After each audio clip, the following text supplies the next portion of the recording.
आज दस्तक में सबसे पहले हम उस शब्द का जिक्र करेंगे जिसे लेकर राजनीति से लेकर समाज तक दो धाराओं में बढ़ जाते हैं। जी हां, लव नहीं, लव जिहाद। उत्तर प्रदेश में इस मामले को लेकर इतनी चर्चा है और इसे लेकर एक कानून को लाने की भी बहुत ज्यादा चर्चा हो रही थी। बाकी राज्यों में भी इसकी सुगबुगाहट सुनाई देने लगी थी, लेकिन आखिरकार उत्तर प्रदेश सरकार एक अध्यादेश लेकर आई। अध्यादेश में लव जिहाद शब्द का तो कोई जिक्र नहीं है, लेकिन सीधे तौर पर यह कहा जा रहा है और इसे देखकर ही आप कह सकते हैं कि लव से बैर नहीं है, लेकिन लव जिहाद अगर होगा, यानी कि अगर धर्मांतरण का प्रयास वहां पर होगा, खैर नहीं है।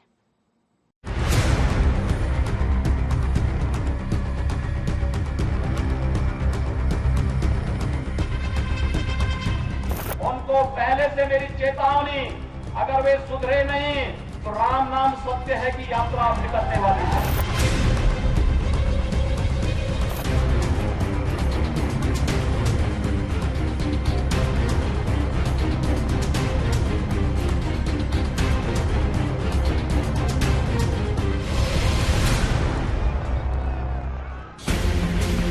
उत्तर प्रदेश के मुख्यमंत्री योगी आदित्यनाथ ने जो कहा, उसको अंजाम तक पहुंचाने के लिए कानून का रास्ता खोल दिया। अब उत्तर प्रदेश में लव जिहाद पर कोई फसाद नहीं होगा, होगी तो कानूनी कार्रवाई और गुनहगारों को मिलेगी सजा, क्योंकि धर्म बदलकर किसी लड़की को झांसे में डालकर उससे शादी करने को गंभीर अपराध की श्रेणी में रखा गया है। बहनों को, बेटियों को बहला फुसला करके धर्म परिवर्तन करा के शादी कर ली जाती थी और उनको कुछ माह के बाद, कुछ वर्ष के बाद असुरक्षित माहौल में डाइवोर्स देकर खुलेआम छोड़ दिया जाता था। एक तो उनका जीवन बर्बाद होता था और दूसरी बात समाज में वैमनस्यता फैलती थी। कभी कभी लड़ाई झगड़े की नौबत आती थी, कभी कभी दंगा फसाद तक की नौबत आती थी। आए दिन लॉ एंड ऑर्डर के लिए समस्या खड़ी हो रही थी। हमारी सरकार ने निर्णय लिया है कि जबरन धर्म परिवर्तन केवल शादी के लिए अब संभव नहीं होगा। यदि कोई कानून तोड़ेगा उसके खिलाफ हम कड़ी कार्रवाई करेंगे। उत्तर प्रदेश सरकार ने आज एक ऐतिहासिक अध्यादेश लाया। वो अध्यादेश उन लोगों की गर्दन पर कानूनी तलवार की तरह लटका है जो प्यार को धर्मांतरण के लिए इस्तेमाल करते हैं। इसमें झूठ बोलकर बलपूर्वक और कपटपूर्ण तरीके से किया या कराया गया धर्म परिवर्तन अपराध की श्रेणी में आएगा। स्वेच्छा से धर्म परिवर्तन करने के लिए जिला मजिस्ट्रेट के सामने घोषणा करना होगा कि बिना किसी लालच और बहकावे में आए वो व्यक्ति धर्म परिवर्तन कर रहा है। अध्यादेश में ये भी प्रावधान है कि घोषणा के 2 महीने के बाद ही धर्म परिवर्तन हो सकेगा। इसका उल्लंघन हुआ तो 6 महीने से लेकर 3 साल तक की सजा और 10,000 रुपए का जुर्माना हो सकता है। सिर्फ शादी के लिए अगर धर्म परिवर्तन किया गया तो ये मान्य नहीं होगा। इस कानून का उल्लंघन करने पर 1 साल से 5 साल की सजा और 15,000 रुपए जुर्माना हो सकता है। अगर किसी नाबालिग या दलित या आदिवासी महिला का जबरन धर्मांतरण की कोशिश की तो ये सजा 3 साल से 10 साल और 25,000 रुपए तक जुर्माना हो सकता है। वहीं सामूहिक धर्मांतरण पर भी 3 साल से 10 साल तक सजा हो सकती है और जुर्माने की राशि 50,000 तक हो सकती है। 10 वर्ष की सजा का प्रावधान किया गया है।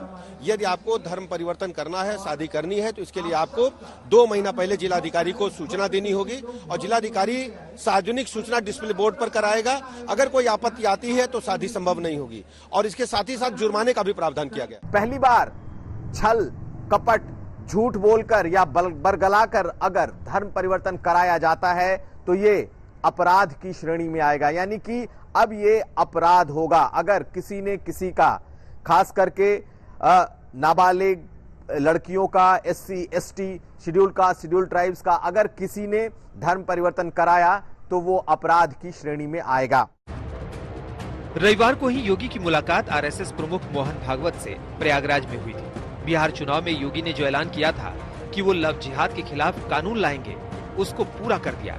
लेकिन इसके साथ ही योगी ने एक तीर से 2 शिकार किए हैं। योगी सरकार के अध्यादेश में कहीं लव जिहाद का नाम नहीं है, लेकिन प्यार और शादी के नाम पर झांसा देकर धर्मांतरण पर कड़ी कार्रवाई उसी ओर इशारा करती है। दूसरा ये कि मिशनरियों के सामूहिक धर्मांतरण पर भी नकेल कस सकती है, क्योंकि इसमें संस्थाओं को भी सजा देने का प्रावधान किया गया है।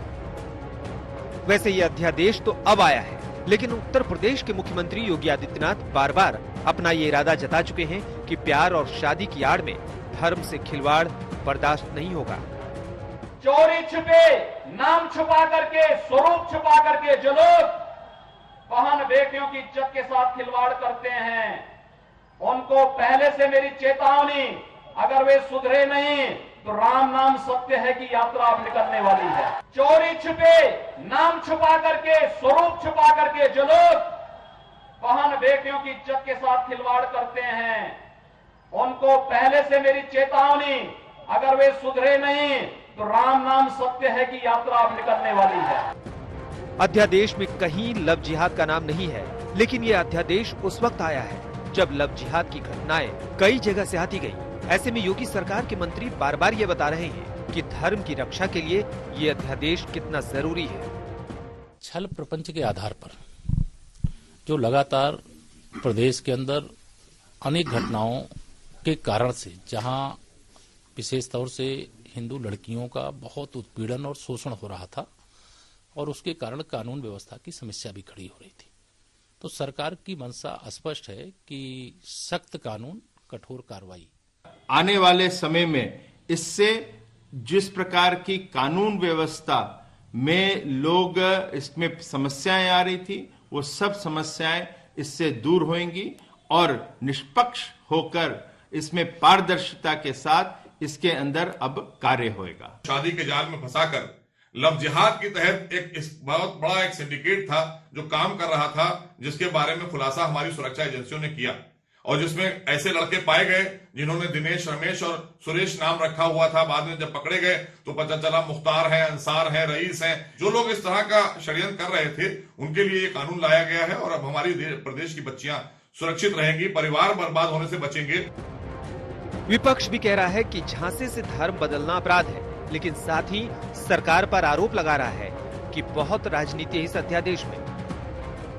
चाहे किसी भी जात धर्म का हो, अगर अपनी पहचान छुपाकर किसी लड़की के साथ दोस्ती करता है, संबंध बनाता है, धोखा देता है, तो एक कानूनन जुर्म होता है। उसे कानूनन कड़ी से कड़ी सजा मिलनी चाहिए। लेकिन भारतीय जनता पार्टी, कमाल की बात, उस लड़की को न्याय दिलाने में तो कम दिलचस्पी है, लेकिन उसका राजनीतिकरण ज्यादा करना चाहती। अभी तो अध्यादेश आया है, लेकिन इस पर सियासी ही नहीं सामाजिक आंधी अभी आएगी। इंतजार कीजिए। शिवेंद्र श्रीवास्तव के साथ कुमार अभिषेक, लखनऊ, आज तक। योगी सरकार का ये जो अध्यादेश है वो ऐसे समय में आया है जब कानपुर में लव जिहाद के मामलों में एसआईटी की जो फाइनल रिपोर्ट है वो आ गई है। 14 ऐसे मामले थे जिसमें कानपुर पुलिस जांच कर रही थी। हमारे संवाददाता कुमार अभिषेक ने उस रिपोर्ट के आधार पर जो पूरा उसका विश्लेषण किया है वो आपको देखना जरूर चाहिए। इससे आपको समझ में आएगा कि लव जिहाद के अलग अलग मामले जिन्हें लेकर लड़कियों के परिवार वालों ने इन 14 मामलों में शिकायत दर्ज की थी, उनकी हकीकत क्या है।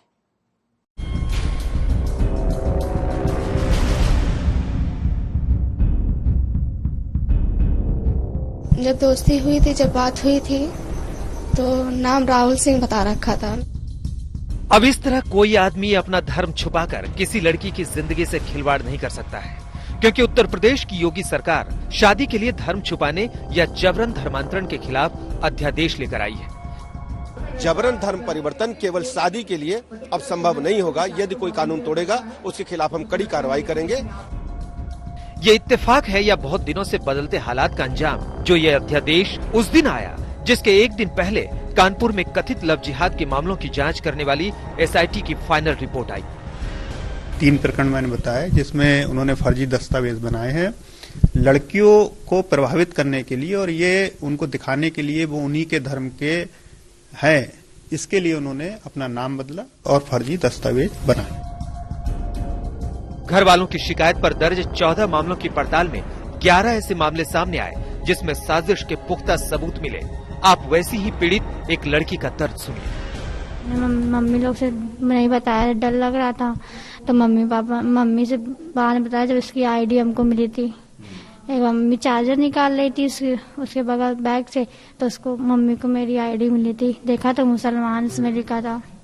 मम्मी ने फिर मेरे चाचा को बता दिया था। फिर मम्मी हम तब भी जितने दिन रहे डर डर के रहते। मम्मी कही क्या होगा, तुम डर डर के क्यों रहती हो? कुछ नहीं मम्मी। उन्होंने कहा था कि बताओगे तो मार डालेंगे मम्मी पापा को, तुमको मार डालेंगे, इसलिए हम डर डर के नहीं बताते। एसआईटी ने जिन 14 मामलों की जांच की है उस आधार पर उसकी बड़ी बातों को समझिए। 14 में 11 मामलों में साजिश का पर्दाफाश हुआ। असली पहचान छिपाकर प्यार का जाल बुना, फर्जी हिंदू नाम रखकर लड़कियों को फंसाया। जांच में आर्यन मल्होत्रा निकला फतेह खान। मुख्तार अहमद ने राहुल सिंह बनकर शादी की। बाबू नाम रखकर ओवैस ने कोर्ट मैरिज की। 8 नाबालिग लड़कियों को जाल में फंसाया। 4 आरोपी लड़के एक दूसरे से परिचित हैं। इस एसआईटी ने इस तरह के टोटल 14 प्रकरणों की जांच करी और जो एसआईटी की जांच में ये निकल करके आया है कि 11 प्रकरण ऐसे पाए गए जिसमें कहीं ना कहीं अपराध का होना पाया गया। 3 प्रकरण ऐसे पाए गए जिसमें लड़कियां बालिग थीं और उन्होंने अपनी मर्जी से दूसरे धर्म के लड़कों के साथ जाना या उनसे प्रेम करना बताया, इसलिए उन पर कोई कार्रवाई नहीं की गई। आज तक की टीम जब एक पीड़ित लड़की के घर पहुंची तो उसका दर्द आपकी रूह कंपा देगी। जब वहाँ गए तब जाकर के पता चला, जब सिग्नेचर करने का टाइम आया तब पता चला कि हाँ मतलब मुख्तार अहमद आधार कार्ड पे लिखा है। तो मुझे बहुत खराब लगा, तो हमने कहा कि ये सब क्या है, मतलब मुख्तार अहमद, मतलब शॉक्ड हो गए बिल्कुल। तो कहने लगे कि हाँ ये सच है। अरे हमने सच है मतलब क्या, सच है हमने सच, ये सब पहले क्यों नहीं बताया, आप तो राहुल सिंह बताते हो। वैसी ही दूसरी एक पीड़िता के साथ क्या हुआ ये भी जान लीजिए। तुम्हारे साथ क्या हुआ था? क्या तुम्हारे साथ भी नाम बदला गया था, दस्तावेज गलत दिए गए थे, आधार कार्ड, क्या हुआ था? मेरे साथ नाम बदला पाए थे तो नाम बताया आर्यन मल्होत्रा। क्या नाम बताया? आर्यन मल्होत्रा। बाद में पता चला था कि फतेह खान है। आर्यन मल्होत्रा उसने नाम बताया? जी, आर्यन मल्होत्रा बताया था। बाद में पता चला था फतेह खान है। जब पीड़िता को पता चला कि आर्यन मल्होत्रा का असली नाम फतेह खान है तो उसने विरोध किया, लेकिन जान से मारने की धमकी देकर फतेह खान ने उसका मुंह बंद करा दिया। मम्मी लोग से नहीं बताया, डर लग रहा था, तो मम्मी से बाद में बताया जब इसकी आईडी हमको मिली थी। एक मम्मी चार्जर निकाल रही थी उसके बगल बैग से, तो उसको मम्मी को मेरी आईडी मिली थी। देखा तो मुसलमान इसमें लिखा था। मम्मी ने फिर मेरे चाचा को बता दिया था। तो मम्मी हम तब भी जितने दिन रहे डर के रहते। मम्मी कही क्या होगा, तुम इतना डर के क्यों रहती हो? कुछ नहीं मम्मी। उन्होंने कहा था कि बताओगे तो मार डालेंगे मम्मी पापा को, तुमको मार डालेंगे, इसलिए हम डर के नहीं बताते थे।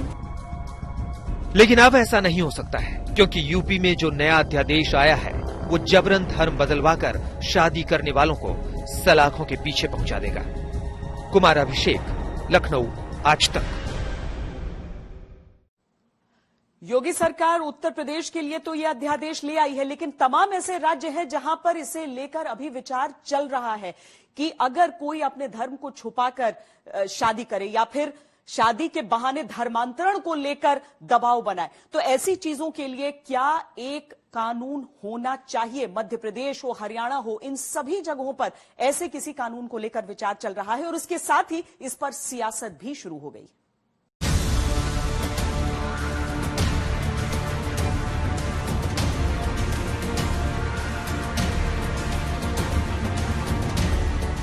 लव जिहाद, जब मोहब्बत की आड़ में शादी को धर्म का धंधा बना दिया है तो उस धंधे वाले बजबजाते बाजार से जो शब्द निकलता है उसे कहते हैं लव जिहाद। मेरा मानना है कि लव जिहाद आज सामाजिक समरसता के लिए एक तरह से कैंसर हो गया है। बिहार सरकार को भी इसको सांप्रदायिकता का नाम न दे करके इसको सामाजिक समरसता के लिए लव जिहाद पर, जनसंख्या नियंत्रण कानून पर अब काम करने की जरूरत है।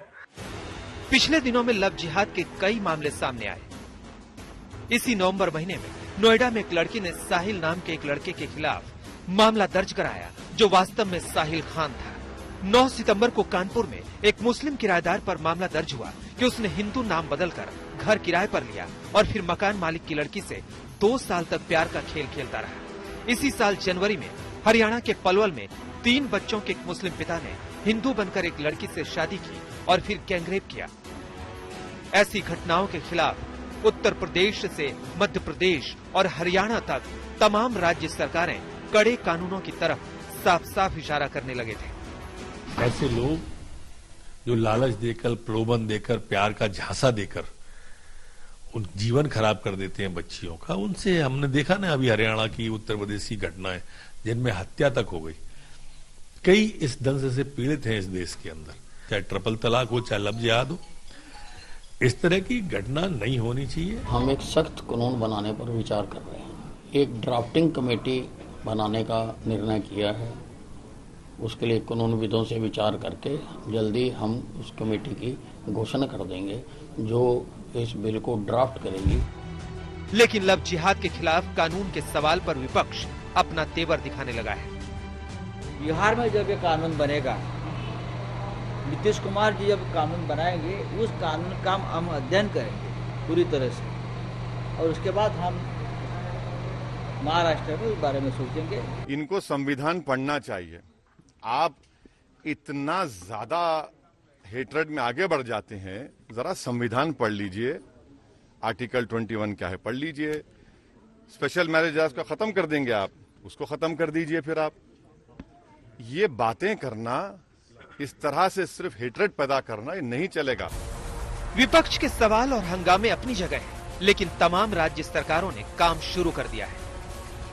उत्तर प्रदेश सरकार इसके खिलाफ अध्यादेश ले आई, जिसमें शादी के लिए धर्म परिवर्तन अमान्य हो गया। मध्य प्रदेश सरकार ने इसके खिलाफ कानून बनाने का ऐलान किया है, जिसमें 5 साल जेल की सजा का प्रावधान होगा। हरियाणा में भी लव जिहाद के खिलाफ कानून पर सुगबुगाहट तेज हो गई है। हिमाचल प्रदेश में 2007 से ही धर्मांतरण विरोधी कानून है।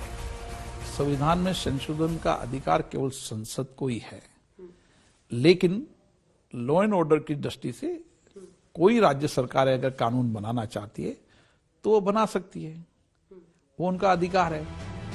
प्यार इंसान को ज्यादा बेहतर और ज्यादा उदार बनाता है, लेकिन धर्म के नाम पर प्यार का सौदा समाज में तनाव बढ़ाता है। बस इसी बात पर जंग छिड़ी है। आज तक ब्यूरो। कोरोना के लगातार बढ़ते मामले, बुरी होती स्थिति, इन सारी चीजों के बीच प्रधानमंत्री नरेंद्र मोदी ने आज वर्चुअल बैठक की एक बार फिर अलग अलग राज्यों के मुख्यमंत्रियों के साथ, और उसमें चर्चा तमाम मुद्दों पर हो रही थी। वैक्सीन आएगी कि नहीं, दवाई कब होगी, और इन सारी चीजों के बीच प्रधानमंत्री नरेंद्र मोदी ने साफ साफ संदेश एक बार फिर दिया है कि किसी भी तरह की ढिलाई तब तक नहीं हो सकती है जब तक दवाई न हो, और दवाई कब तक आएगी ये वैज्ञानिक ही बेहतर बता पाएंगे।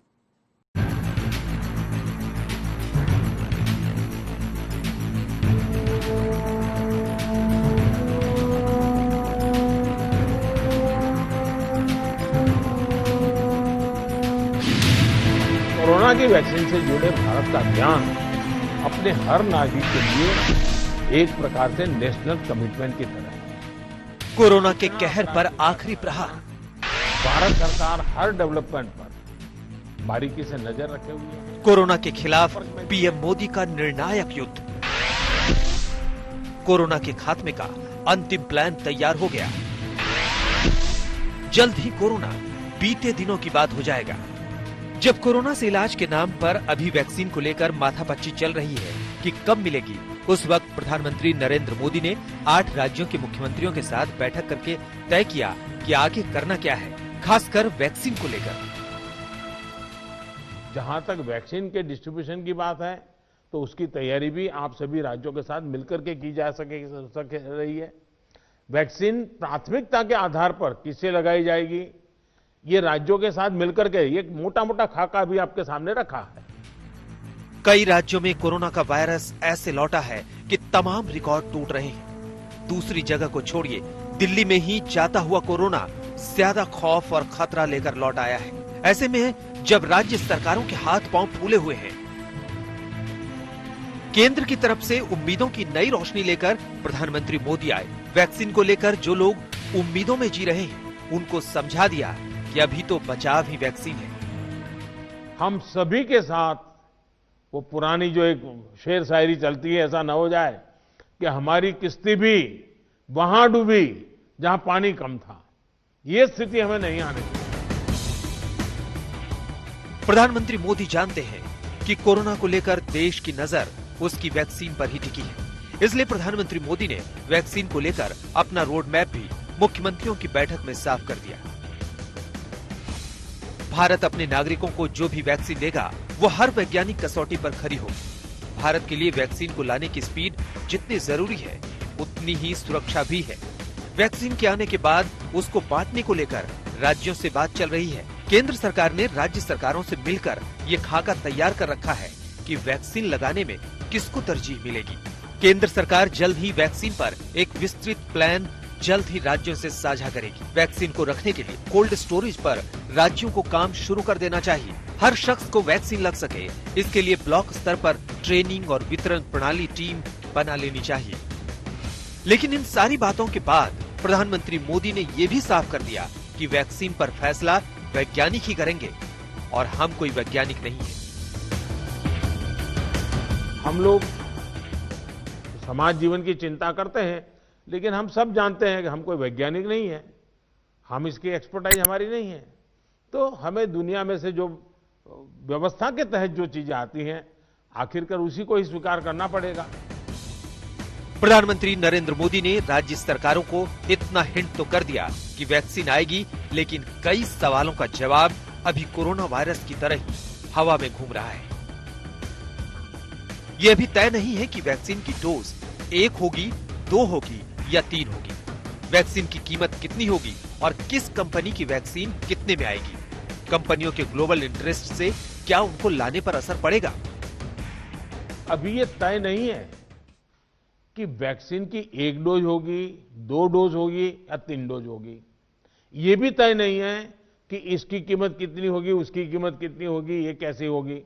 यानी अभी भी इन सारी चीजों के सवालों के जवाब हमारे पास नहीं है। प्रधानमंत्री नरेंद्र मोदी ने समझा दिया कि कोरोना से बचाव पर ही अभी ध्यान दें जब तक वैक्सीन नहीं आ जाती। लेकिन वैक्सीन आएगी तो उसे आम आदमी तक बहुत ईमानदारी से पहुंचाया जाएगा। दिल्ली में अशोक सिंघल के साथ आज तक ब्यूरो।